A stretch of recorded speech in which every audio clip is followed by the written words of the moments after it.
National human rights ఆధ్వర్యంలో ఉచిత medical క్యాంప్ను నిర్వహించారు.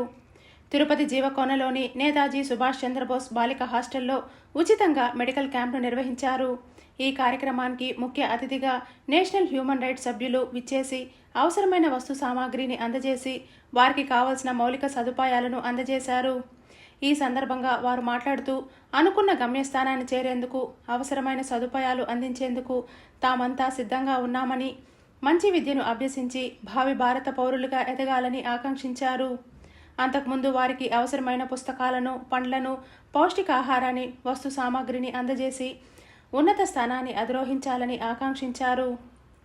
తామంతా ఏ సహాయం కావాలన్నా ముందుండి అందించేందుకు సంసిద్ధంగా ఉన్నామని ఈ సందర్భంగా వారు పేర్కొన్నారు. ముఖ్యంగా 2026-27 విద్యా సంవత్సరాలకు గాను విద్యార్థినులు మంచి విద్యను అభ్యసించి ఉన్నత శిఖరాలను అధిరోహించేలా విద్యను అభ్యసించాలని ఈ సందర్భంగా వారు ఆకాంక్షించారు.